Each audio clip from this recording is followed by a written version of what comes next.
Hey, what's going on, champs? I'm Aaron Deliosa. Welcome to an Immigrant's Life podcast, my podcast about immigrants and immigration and everything in between. Thank you for listening and downloading the show, and thank you for supporting my dad. Welcome back, Immigrant Nation. Another week, another new episode. Every week, I love telling you how grateful I am to you all with your support and all your reaching out and your positive comments and positive reviews. I really, really do appreciate it. If you're new here and you're listening and you haven't subscribed, please do. It takes 2 seconds to click the subscribe button or follow button. It really helps the podcast a lot.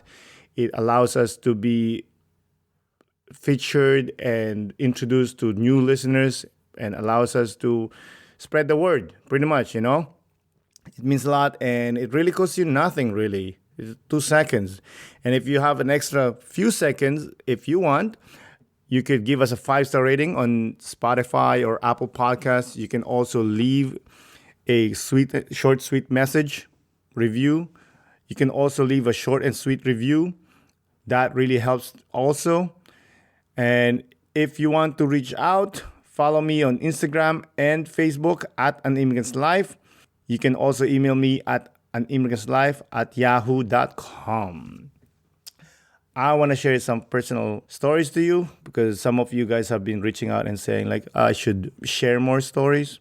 So this week we are going on another adventure. We're gonna travel again, try to create memories with my family. If you want to see my videos or pictures with my family, you can check the videos that I create on Instagram. I post some videos there that has it's short videos really, I'm excited. I am grateful that I'm able to do this and share it with my family. And I hope I could create some more content for you that you guys would like. That's that. Now, let's talk about the episode. There are some people that are just meant to immigrate. There's something inside them that tell them to just go ahead, leave, fly, leave the nest. And this week's guest is one of them. I invite you to listen to this brave woman's story where she discovered early what she wanted to do with her life, and she went after it, despite all the challenges. So let's not waste more time. Without further ado, let's get into the show.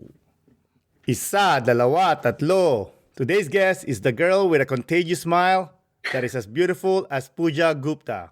Everyone, please welcome Tanya Hurria. Yeah. I'm not too sure who's Pooja Gupta, but yeah, I will take it as a compliment. Thank you so much, Aaron.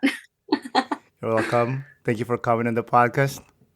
You are very welcome. Thank you for inviting me. It was so spontaneous. I really appreciate it.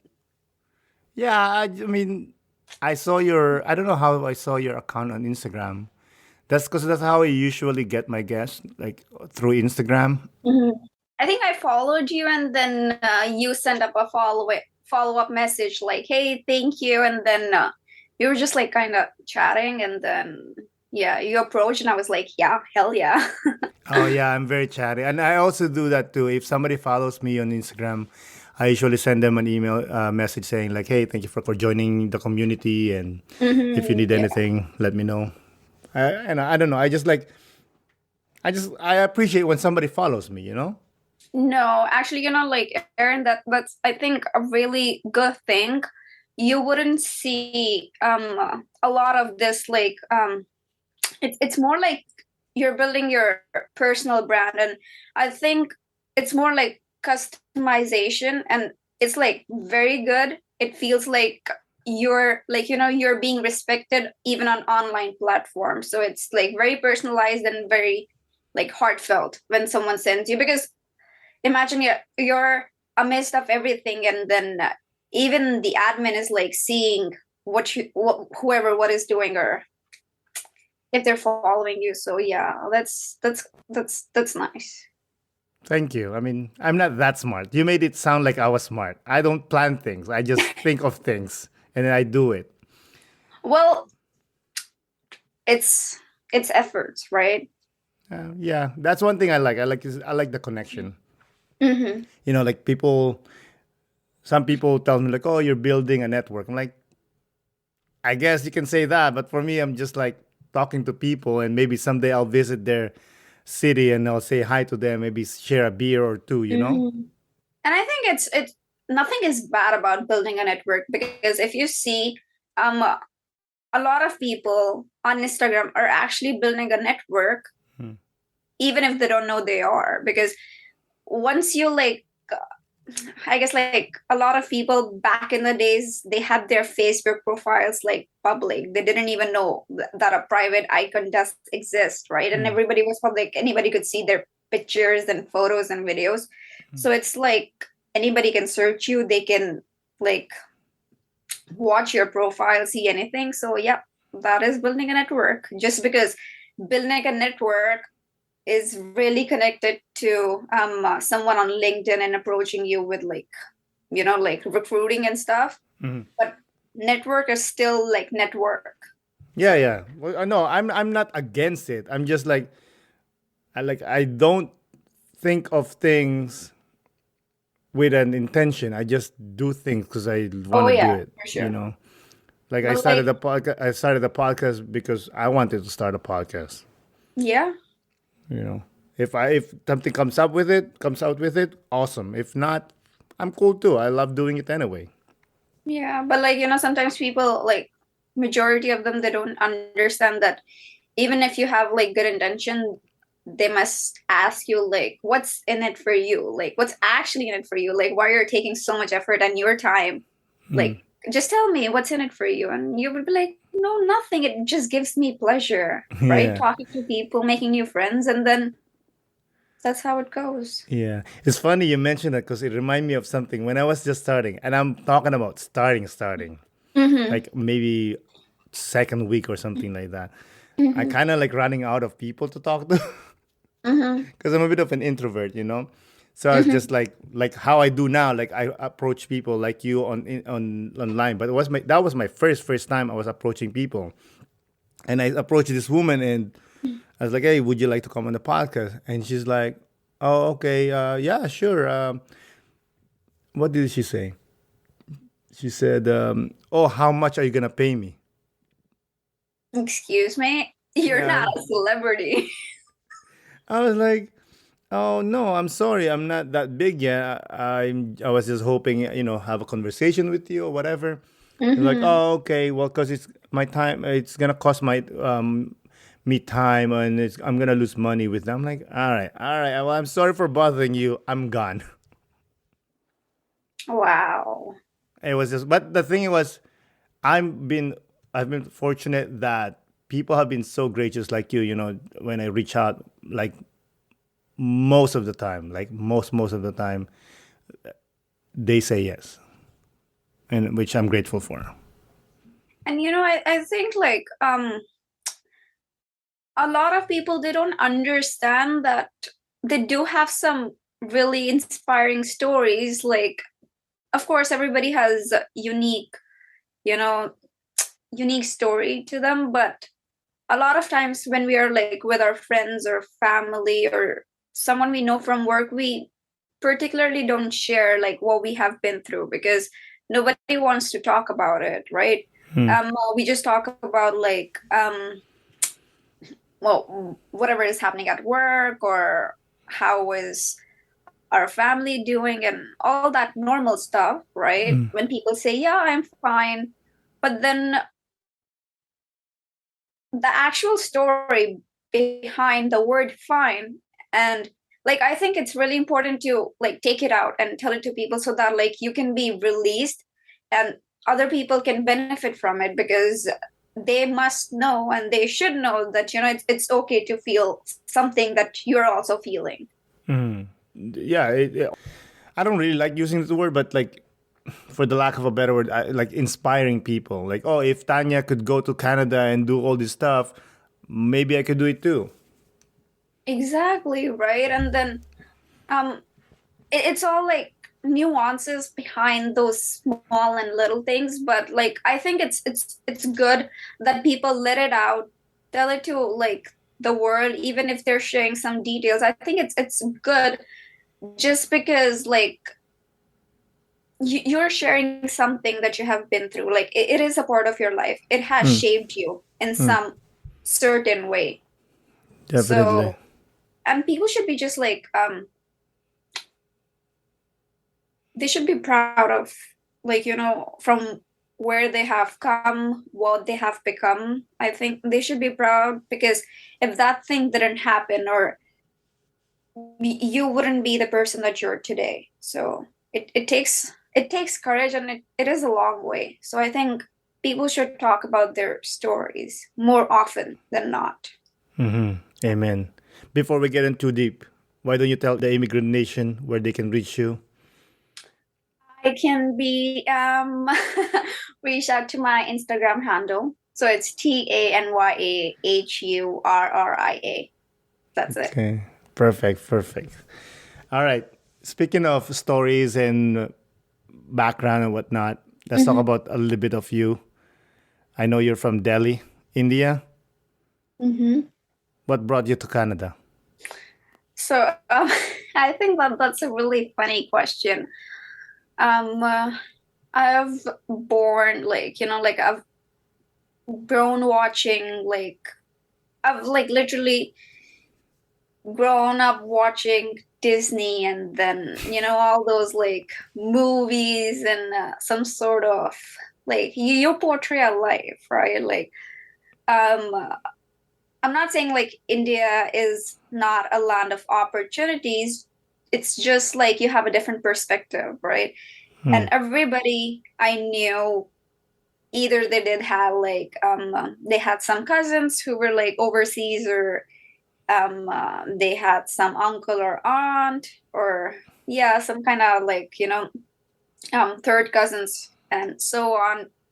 And when you watch these movies, you're actually like like you dive into them, and then you're looking at a life that feels like a dream to you, right? And Hmm. then Disney, all that movies, and I think where I'm from, like a lot of Hollywood movies, they're basically about people living their American dream, having like a big house and whatnot, and then they're just like happy.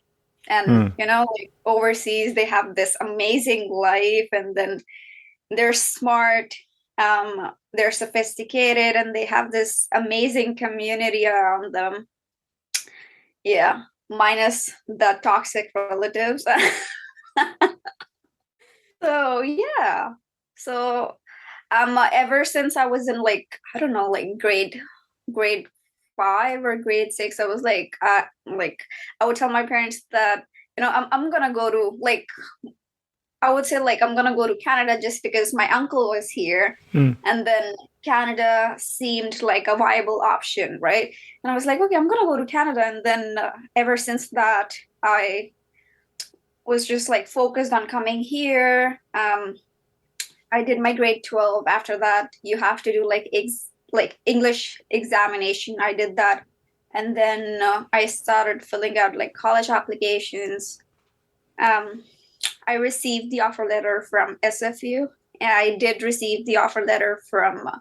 I actually wanted to go to Victoria because it was just so beautiful on the island, and then I really like the idea of like coming back and forth with a ferry.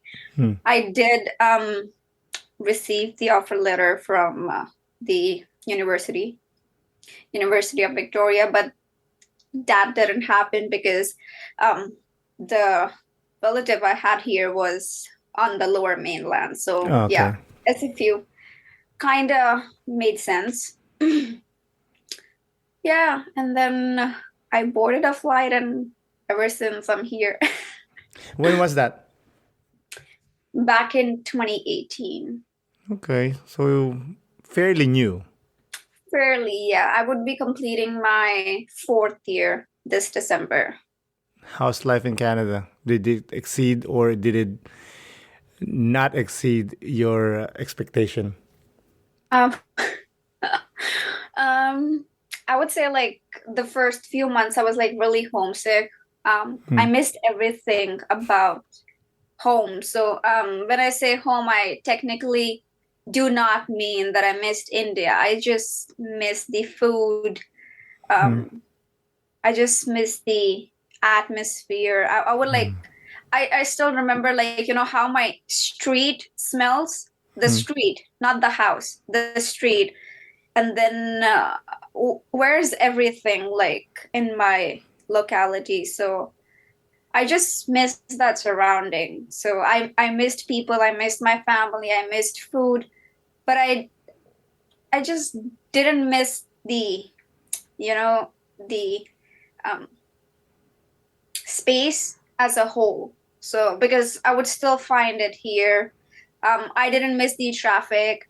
I didn't miss honking all the time, like people like shouting on the street, The picking up noise. a fight. I didn't miss that, right? But it was like really little things that I did miss.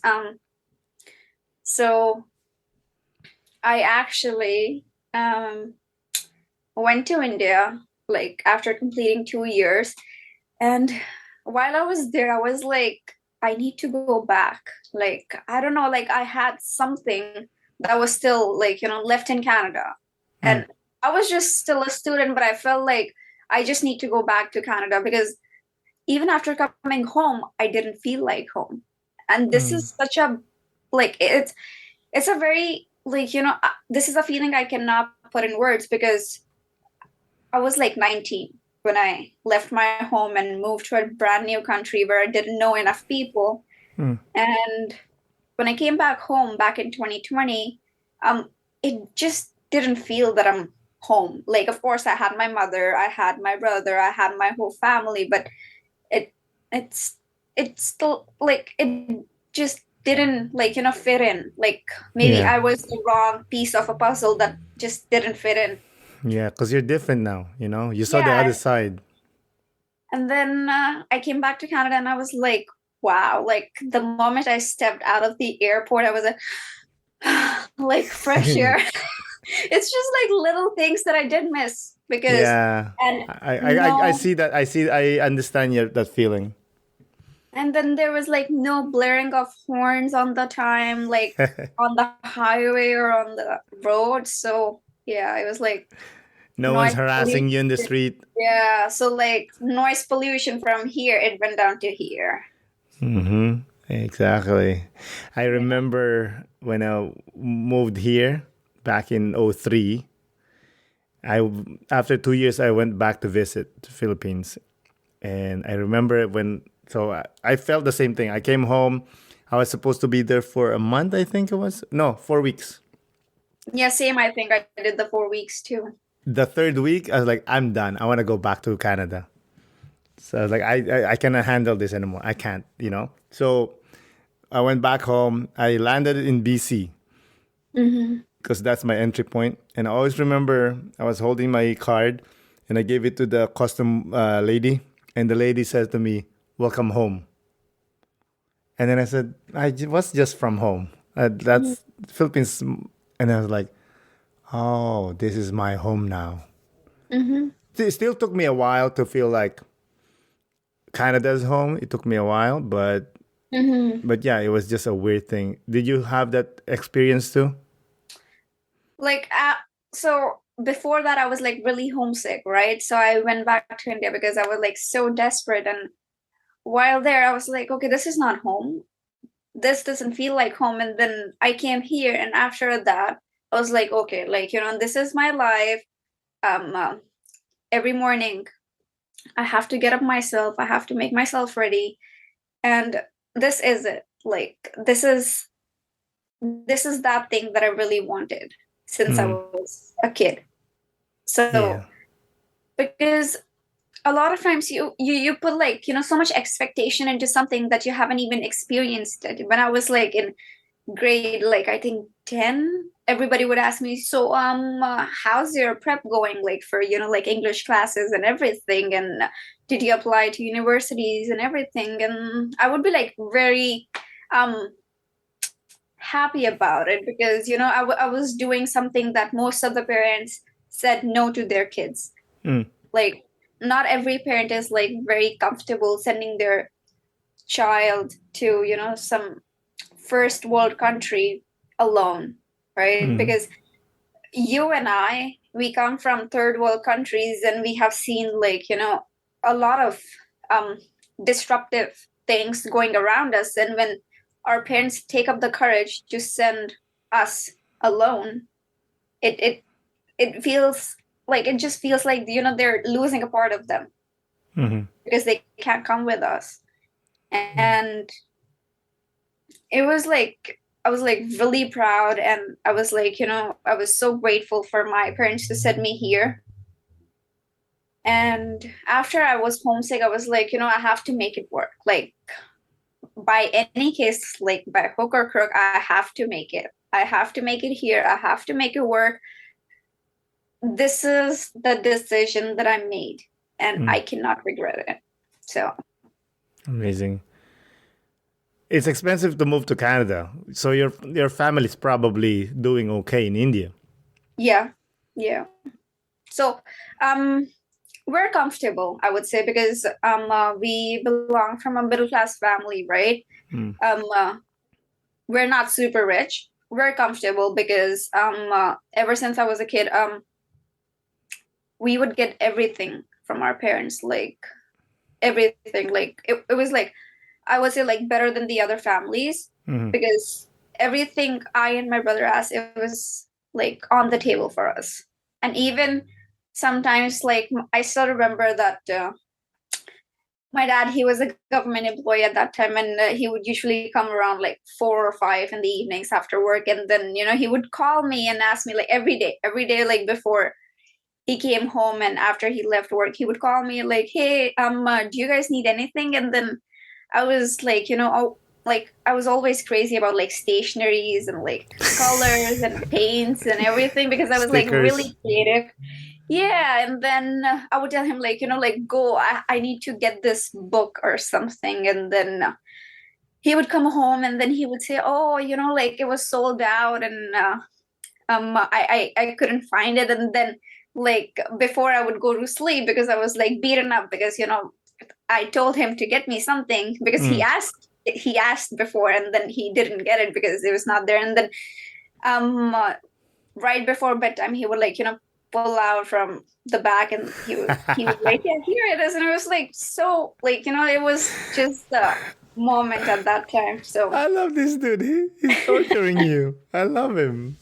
And then I still remember that my dad was a person that he wouldn't show much love. Like he was very introverted, so he wouldn't show you that he loves you.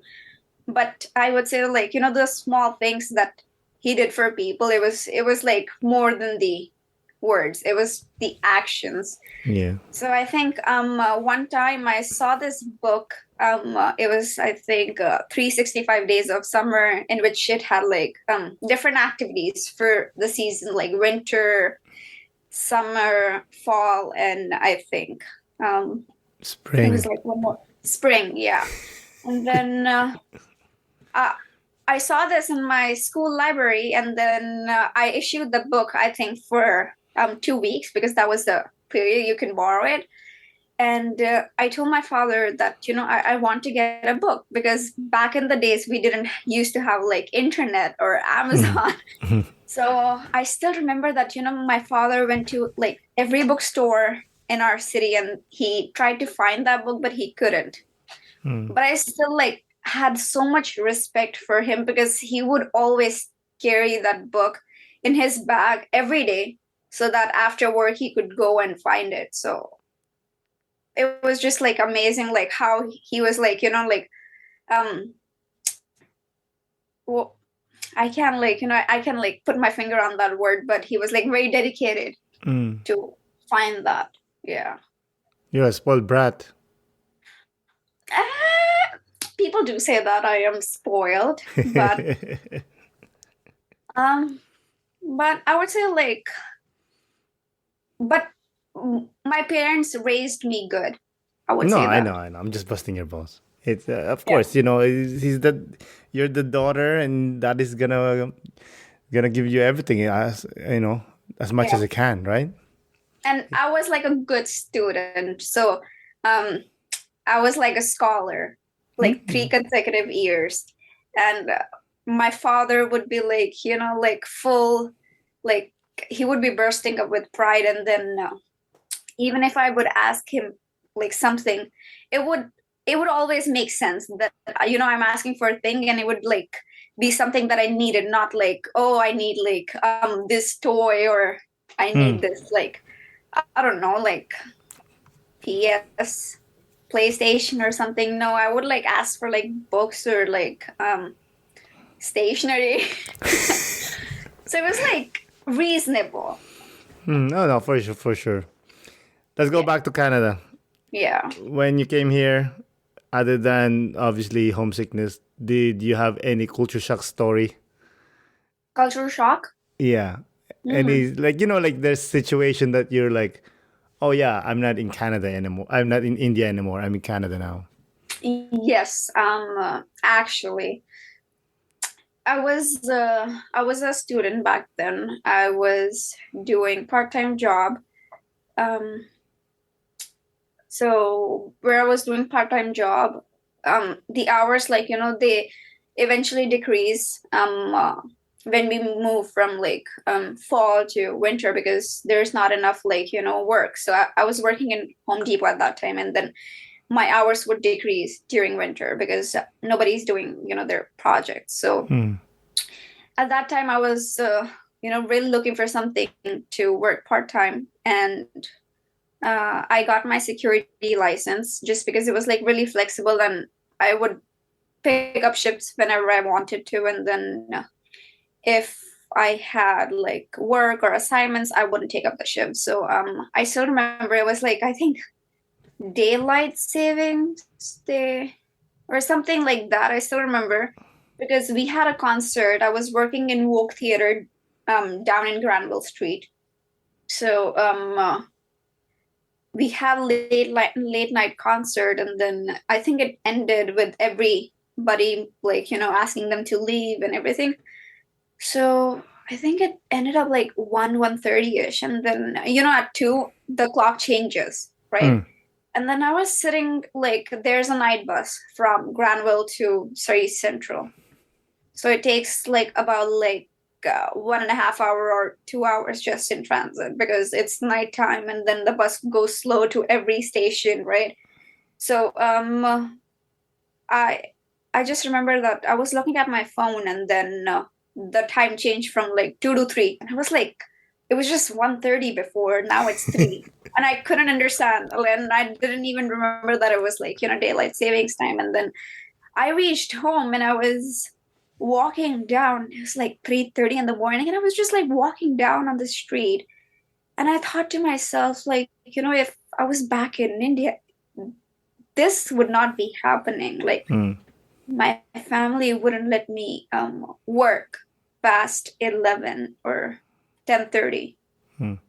And then I was like, wow, I'm like, I'm in Canada because I don't have to worry about, like, I can go at night. So that was the major cultural shock. Of course, I know like there are crimes everywhere, Hmm.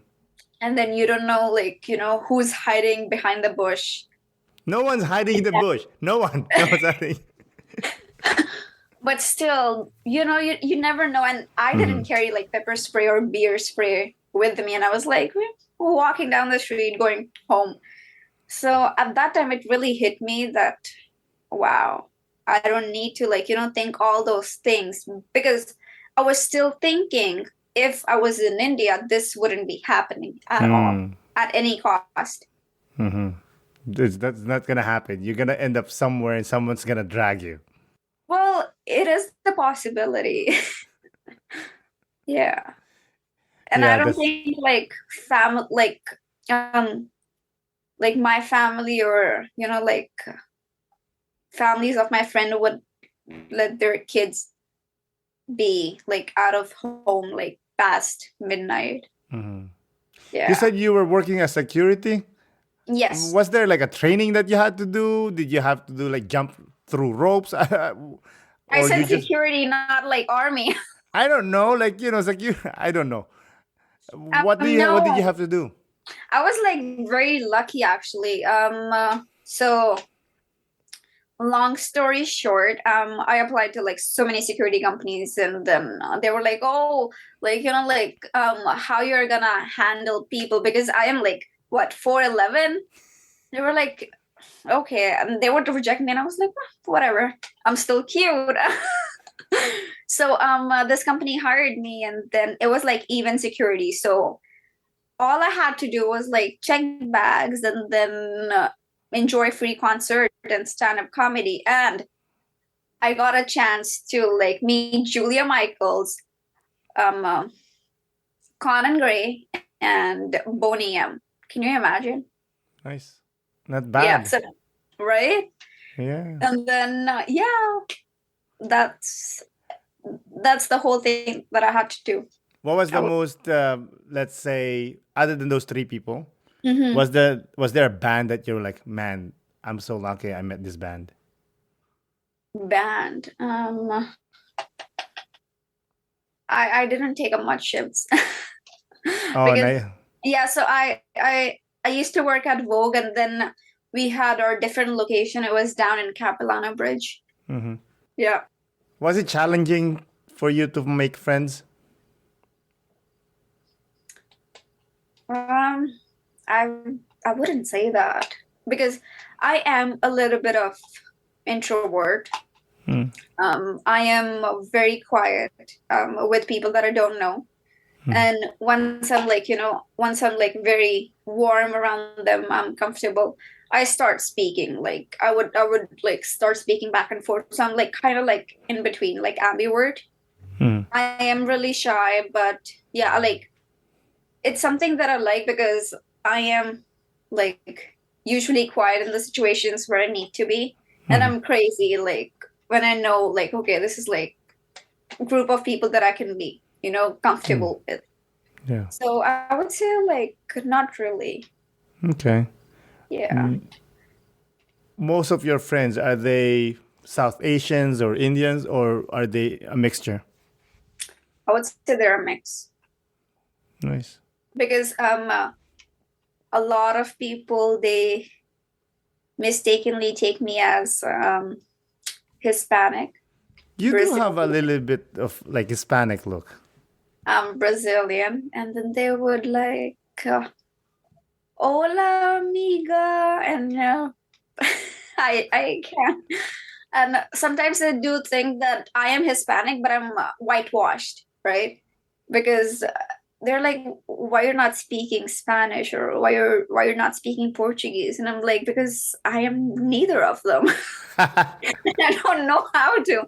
So yeah, most of the time it happens that I'm whitewashed and I'm Hispanic, and I'm like, no, both of those things, they're not like, they do not match up my um origin. So yes, I'm Indian. I'm from South Asia, born and brought up in Delhi.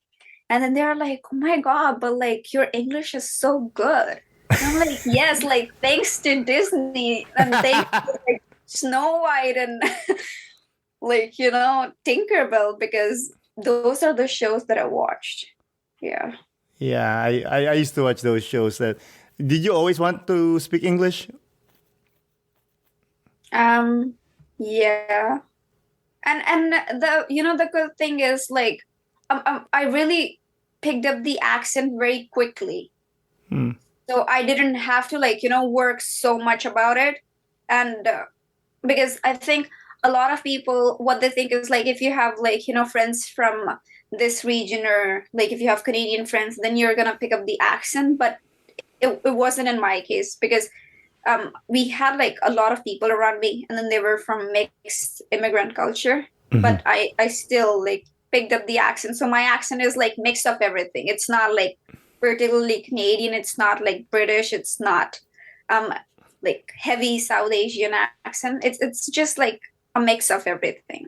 Yeah, same here. I'm like that too. Like I mix them up. And also it depends on who I talk to. So if I'm speaking to like, you know, Caucasian Canadians, I usually speak the way they speak. If I'm with my hood friends, I speak a little bit hoodish. You know what I mean? But yeah, like I find there are some words though that I take pride on. Like, oh, this is gonna be a Filipino word, and I'm gonna go hard on this one. No. You know what I mean? Like I put that extra spice on that. You know what I mean? Yeah. Mm-hmm. Do you do the same thing? When I'm talking to my friends back in India, so it's basically like, so this is like very like hilarious because even back in India we do speak in English and then we do speak in Hindi, so it's basically like Hinglish, like mixed up Hindi and English, and it's like very common in our generation. In what ways do you think immigration has helped you improve as a human being? Aaron, I would say that a lot of people like label immigration as something like I would say like difficult. You need support. It needs like a family to go through the immigration process and everything. But in my case, I still remember that I did get rejected once back in 2018 August, and then I don't know what my like agent did with my papers or anything like that, but I did manage to do every paperwork that I needed for the immigration. I did everything on my own, so I made my own file. So I did everything on my own, and back then I was like 18 that time.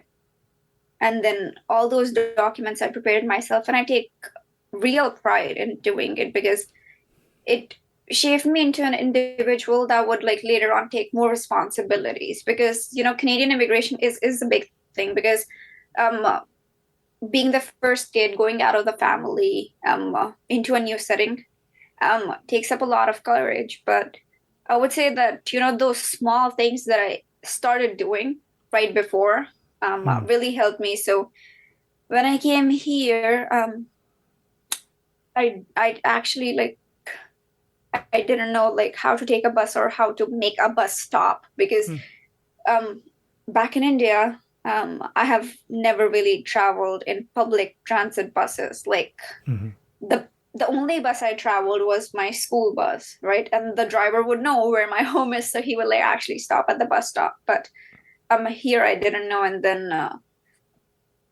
I had to like ask people like how does it work. I had to like Google stuff, and then before doing anything for the first time, I would go on YouTube. I would watch the videos. How is it like? I would watch the videos like how to cross a road, because we don't have like those buttons back home. So I actually had to see like, okay, like how do I need to like do this thing, like because I didn't want to look like like I'm like helpless or I didn't know stuff. So and the thing about me is like I just like to feel prepared. I want to know exact thing what I'm gonna be going through. And even like even when I was coming from India, I didn't travel by myself, so I didn't know like what you have to do. Like the first time I ever traveled by an aircraft was when I came here. So I had to do like, okay, you have to get your ticket, then you have to go for a security check, then you have to go to your gate, you have to give your passport and ticket. But I didn't know. And I still remember that I was like writing down in my diary, like, the flow chart, what I have to do. Because I like to write down things. So I had like my whole airport itinerary prepared. So yeah, and then it was like so funny. And then one time I remember that there was this bus. It was like old bus. It only had those yellow cables. So that one, but the new ones, they have like a button, and in the video it's like the man pressed the button, and how I'm gonna do it. And then I asked like an old lady, like, like, I'm getting off next stop, but like, how do I tell the driver? She was like, just pull the yellow cable. And I was like, wow, like cable, like, you just pull the cable down. It's Yeah. like, yeah, a whole new experience. I know that for the listeners in Canada, the old buses at least, they used to have this cable that runs from the front to the back. And if you want to Right. stop to the next stop, you have to pull the bus, like how Tanya says, and it'll just make a ding, and the bus driver knows when to stop. Because I don't know in India, but in the Philippines, we just yell. Yeah, and that was like so funny, but like, I didn't want to sound like I didn't want to sound like a girl who just came from a village and doesn't know anything and randomly yelling at the driver. So yeah, like it Hey would be like man, so awkward. yeah, I would feel the same thing, man. Like what I used to do was I will just sit there and watch people. Yep. Whatever they do, that's what I do too. Yeah. Like, and we're basically relying on our instincts. Like, Mm. we're watching, so it's like observational behavior and what other people are doing, and then just for your own survival, you do the exact same thing. Mhm. Even if they're jumping off the road, you're gonna do it just because you watched it. I don't know about jumping off the road, but Just like a scenario. Yeah. yeah, I know. Don't jump off the road. No, Don't jump don't off do the that. bridge. It's not cool. For people that is planning on migrating, what would you Mhm. tell them to expect, and what advice would you give them? I think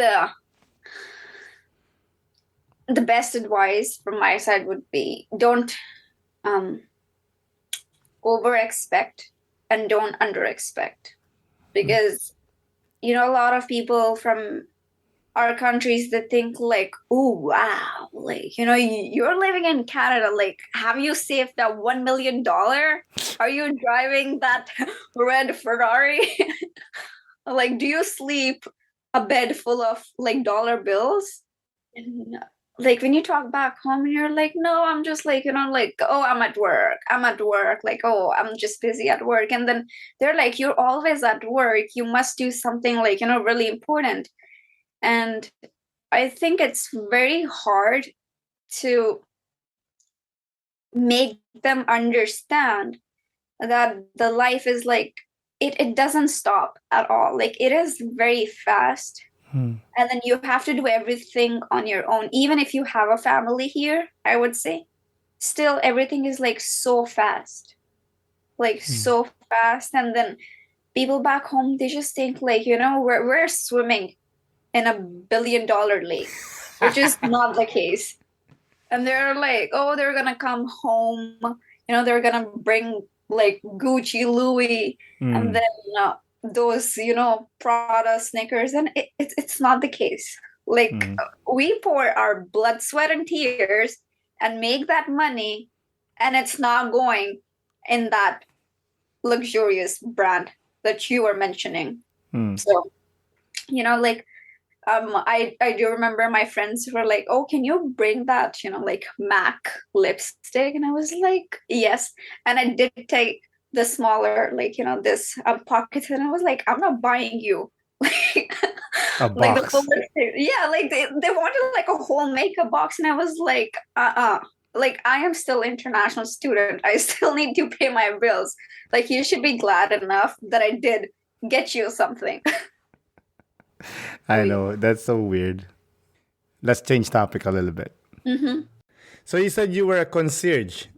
Yes. So what's a concierge, and what's the day-to-day situation there? So imagine you're moving in the building, right? And there's usually like the front desk where a person sits, and then it directs you where to go, how to pay your fees, how to book a gym, how to book another amenities in the building. We would like do your account details, like general day-to-day help.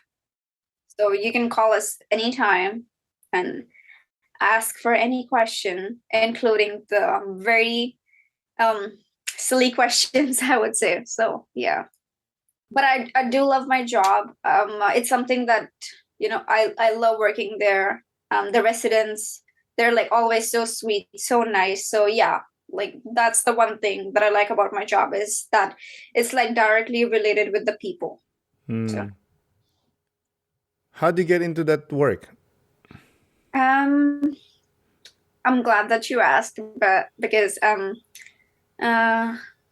in 2020 I finished my degree, and then I was like, looking for full-time positions that would help me for getting my permanent residence here. So it had to be like a supervisory role or something like a knock-B. So I used to apply 25 resumes every day on Indeed. Oh my 25. God. 25 without any single mistake, 25 a day. And I still remember that I would like apply a lot and then I wouldn't hear back. Hmm. And then just like follow-up questions, I would like send them email like, hey, how are you? I just sent my resumes like a couple weeks ago. I just wanted to follow up, like, where's the process? Or if the company is still looking to hire people. And they sometimes they would reply back and sometimes they wouldn't. So yeah, and then this Monday I was going to my shift back in Home Depot, and I received a call while I was in SkyTrain, and they asked me like, "Would you be available today at like this and this time for a call interview?" And I was like, "Yeah, absolutely." And then I did the interview on WhatsApp, or yeah, I did it on WhatsApp with the main person, the hiring manager, and then I got hired the same day. Like I did Nice. all my 3 interviews within the same day. Really? Yes, and then the next day I was working in a brand new building, and that happened to be in UBC. So I was in Surrey, and then I had to travel to UBC, and it's like 1.5 hours. So Ooh. 3 hours, like in commuting.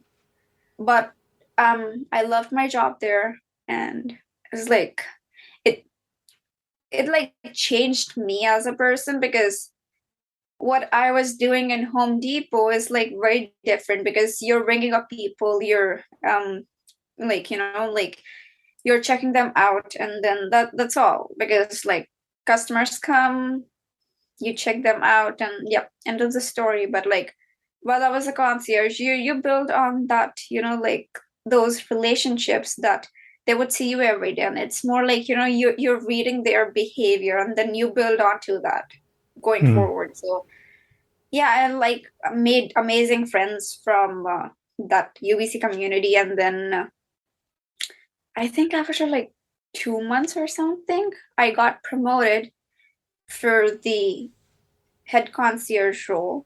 And Congratulations. thank you. And then that position, the role in the building was like closer to my home, so it was in Brentwood. And I had a team of 5 people, 6 including me.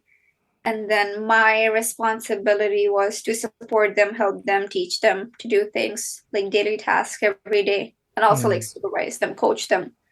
So I think that position really helped me with my leadership skills.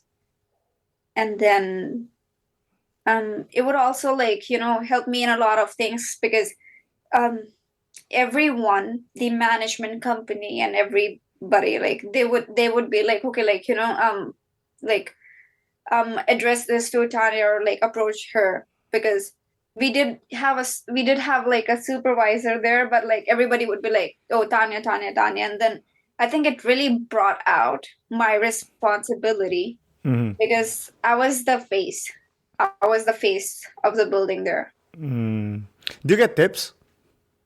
No, but we do get like gifts. So gift cards, and chocolates, Hmm. drinks, free Starbucks like every other day. Awesome. Yeah. Yeah. What's a great day for like while you're working? So there's like little girl in my building. Her name is Lily. She must be like 3 or 4, I guess, and she's like so full of life. Like bless her. And she's so cute. And every time that she would come, she would like always hug me. And then if I had someone brand new, like who I'm like training today, she would also hug them, regardless of the fact that she doesn't know them at all. Hmm. And she would like hug and she would like show her outfit, like, oh, I'm wearing Disney. And the best part is she loves Disney as Mm. well. So she would have like the jacket with a hood and the whole like Mickey Mouse Clubhouse printed on her back. And then she would have like, her shoes, like sparkle toes and everything. So yeah, and I think the best part is that watching that little girl. And Mm. now that I'm not working there because I just moved up to the assistant supervisor role and I don't visit that building often because I still have to go like, different places all the time. And Mm. I just miss that because it's just something because you're already having a bad day. Imagine like, it's you have like a lot of work to do and then she comes and she gives you a hug. You're like in a better place. Mm. Yeah. I love that. Anyone hits on you? In the building. Yeah. Um, a couple, but no, not that much because a lot of people they do say that I am very professional when I dress up. They don't think like I'm just like I'm like early 20s. They when I talk to people and when I address issues, they feel like I'm older. So they don't take a chance to mess it up. But you know what I mean? Like you're still pretty. Of course they're gonna men Oh, are thank men. you. But a lot of times that I have come across when people mention that you're intimidating, and I'm like, do I radiate that I'm intimidating? Yeah. Well, because you're acting, well, you're not acting like you are professional, like you said. So some Mhm. people sometimes mistake that for, being cold, perhaps, or Mhm. maybe perhaps being, intimidating, like you said. Mhm. I think I'm very precise and straightforward. Like, if there's something and they have an issue Mm. and they have like crazy request, if they're being reasonable, for sure I would go like out of my way and help them. But if they're just being mean and not thinking about just like anybody else, just for the sake of doing it for themselves, I would be like very precise and Mhm. tell them right away that I will not entertain this request. Mhm. That's it. Because I think sometimes my colleagues they do have hard time dealing with people who are a little bit. I would say that they don't understand when you're telling them something that it is not allowed. And when I tell them that, hey sir, that we're here to enforce the rules and the bylaws. We're not the one who made them. We're just here to enforce them. Mhm. So you just need to put them in a different perspective, how Mhm. you are portraying things and how he's taking it or they're taking it. So you just have to it's just, I think, a way of telling people no politely Yeah. instead of saying like, no, I'm not doing it. Yeah, it's to make it short, it's you don't take no shit. Yeah. Yeah. You could say that. The guy says, "Hey, can I do this?" And I'm like, "No, dude, get out of here." Yeah. Yeah. Let's change it a little bit. You mentioned that you have a diary. You still write every day? Diary? Yeah. You No, like, of course, I do have a journal. That's what I mean. A journal, a diary. That's the same Journal is thing. basically like what I call is a planner. So Okay. I have my planner with days and everything. It would have my to-do list and then whatever things that trivial things that I need to do for the weekend or some thought that came through when it was like amazing. Like this little brain can think something like that, right? Mm-hmm. And then I would also have like oftentimes I will be like, oh, I have this video idea, and I would just jot it down. And I think it is something that I always wanted to do. I always wanted to like, do my own videos and content, but I have like pushed it the further way down the road. Oh, when I would have more time, I would do it. And I haven't done anything except a couple of videos that I made with my roommate. So that's that. But yeah. You mentioned earlier you write things a lot. So you don't have a diary. It's more of like just a planner. Planner, yeah. Journal, yeah. So it's like a book where I do like everything. Like I would also have I would also write down my expenses, monthly budget. Mm-hmm. And that is the good habit that I learned from my father, because he would write it down at the end of the day what he spent money on. So milk, this much, whatever, like the smallest thing, like yeah. So like my dad would always write like, how much do we spend on that? Like how much do we spend on groceries or whatever? Because he would have like, how much he has spent in 15 days or 1 month. Every day he does this? Every day he would do it, yes. Ooh, I have no time for that shit. I know, but like, that is something that I learned from him. And I would kid you not, that thing actually helped me.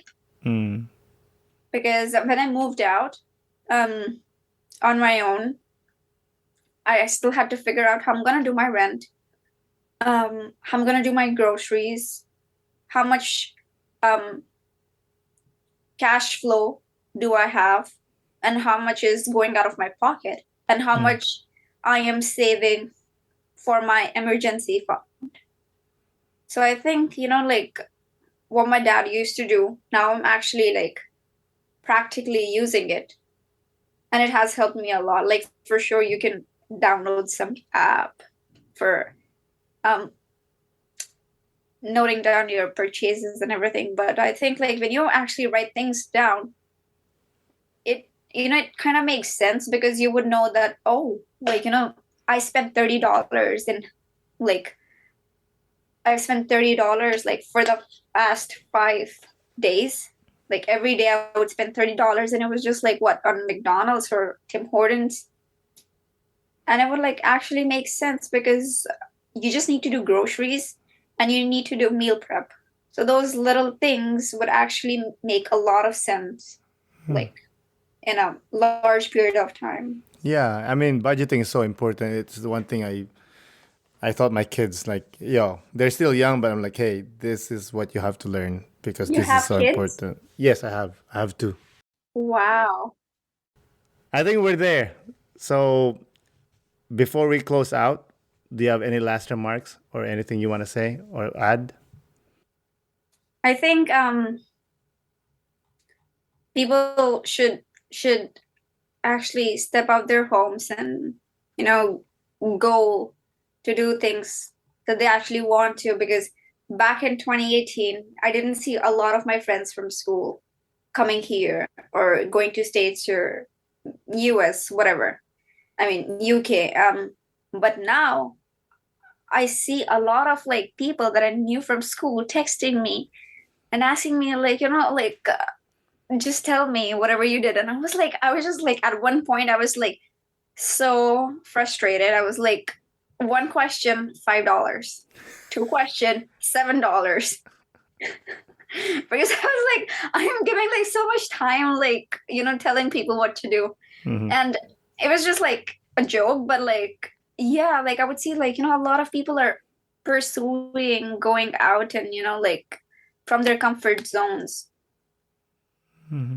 So yeah. Awesome. Again, Tanya, thank you for coming on the podcast. I really do appreciate it. I mean, it's a fun conversation. Thank you so much. Have a good evening. You too. Bye. Ciao, adios. Again, Tanya, thank you for coming on the podcast. I really do appreciate it. Thank you, listeners, for listening. This is Aaron Doliosa for An Immigrant's Life. I'll see you guys later.